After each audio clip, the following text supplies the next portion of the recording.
Witnessing is the only way to freedom.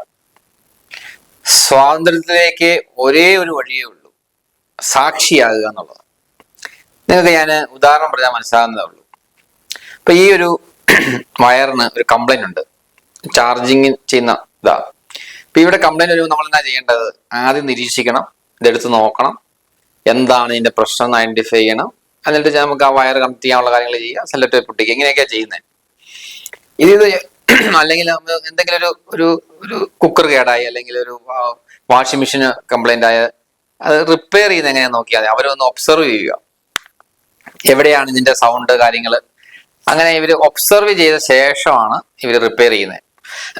അത് പുറത്തുള്ള സംഭവമായുണ്ട്, material വേൾഡിന്റെ സാധനം ആയതുകൊണ്ടാണ് നമ്മൾ ഒബ്സർവേഷൻ വരുന്നത്. ഇനി വേറൊരു ഉദാഹരണം പറയാം.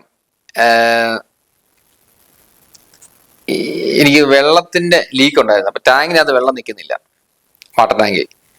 എന്താണെന്ന് മനസ്സിലാകുന്നില്ല, ലീക്കൊന്നും കാണുന്നില്ല. പിന്നെ പ്ലംബറെ വിളിച്ചപ്പോഴത്തേക്കും അങ്ങനെ ഒന്ന് നോക്കിയപ്പോ കണ്ടുപിടിച്ചു. കാര്യം വെച്ചാൽ ഭൂമിക്ക് അടിയിലാണ് വെള്ളം ലീക്ക്. ഞാൻ നോക്കിയിട്ട് കണ്ടില്ല. ഞാൻ ചോദിച്ചു, ചേട്ടൻ ഇതെങ്ങനെ മനസ്സിലായെന്ന് ചോദിച്ചു. അത് ഒബ്സർവ് ചെയ്തപ്പോൾ അവിടെ ചെറിയൊരു ലീക്ക്, വെള്ളത്തിന്റെ ഒരു ചെറിയൊരു സംഭവം കണ്ടു. അപ്പൊ വെള്ളമായിട്ട് കാണാൻ പറ്റത്തില്ല, ജസ്റ്റ് ഒരു പൊനപ്പ് പോലെ. അത് പുള്ളി കണ്ടുപിടിച്ചു, അത് കറക്റ്റ് ചെയ്തു. അത് ഇത് ഫിസിക്കൽ വേൾഡ് ആണെങ്കിൽ ഇങ്ങനെ നമുക്ക് ചെയ്യാൻ പറ്റുള്ളൂ. അതേസമയം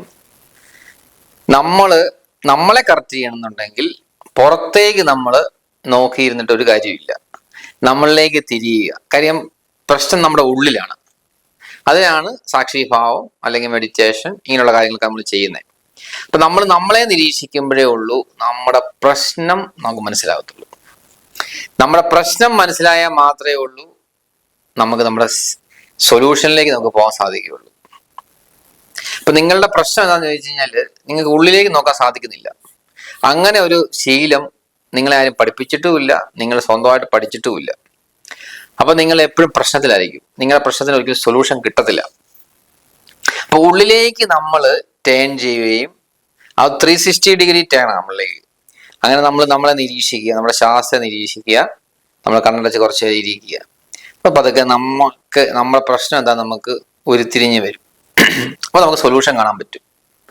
അപ്പം വിറ്റ്നസിങ് അല്ലാതെ വേറൊരു വഴിയും ഇല്ല താനും. അപ്പൊ ഇത് പ്രാക്ടീസ് ചെയ്യുക, വിറ്റ്നസിങ് പ്രാക്ടീസ് ചെയ്യുക. സാക്ഷിഭാവം ഒരു നല്ലൊരു ഹൈറ്റിൽ നിന്ന് നോക്കുന്ന പോലെ എല്ലാം കാണാൻ പറ്റും എന്ന് പറഞ്ഞാൽ, ഒരു മലയുടെ മുകളിൽ നിന്ന് നമുക്കെല്ലാം കാണാം. ഇപ്പം ചാമുണ്ടി ഹില്ലിന്റെ മുകളിൽ കയറി കഴിഞ്ഞാൽ നമുക്ക് മൈസൂർ പട്ടണം കാണാമെന്ന് പറഞ്ഞ പോലെ ആ വിഷനായി ഉടനെ എന്ന് പറഞ്ഞ പോലെ നമുക്കൊരു വിഷനാവും. അപ്പൊ നിങ്ങൾ ഡെയിലി പ്രാക്ടീസ് ചെയ്യേണ്ട കാര്യമാണ് സാക്ഷിഭാവം. മറ്റൊരു വഴിക്കും അത് റിസൾട്ട് കിട്ടത്തില്ല. കാരണം ഞാനും പല കാര്യങ്ങളും അപ്ലൈ ചെയ്ത് നോക്കിയിട്ടുണ്ട്. അപ്പൊ പുറത്തേക്കുള്ള എന്ത് കാര്യവും പുറത്തേക്കുള്ള നോട്ടം മാത്രമേ ആവുന്നുള്ളൂ. അവിടെ നമ്മുടെ ഉള്ളിലെ പ്രശ്നത്തിന്റെ സൊല്യൂഷൻ ഒരു കാരണവശാലും കിട്ടത്തില്ല. ഞാൻ ഈ പറഞ്ഞ കാര്യങ്ങൾ പ്രാക്ടീസ് ചെയ്ത് നോക്കുക, എൻ്റെ വീഡിയോസ് കാണുക. വീഡിയോസ് കാണുന്തോറും നിങ്ങൾക്ക് ഐഡിയാസ് കിട്ടും. ഐഡിയാസ് ഇംപ്ലിമെന്റ് ചെയ്യുക, നിങ്ങളുടെ ലൈഫ് മാറിക്കോളും. നിങ്ങൾക്ക് തന്നെ അനുഭവത്തിൽ ഇത് വരും. ഓക്കെ.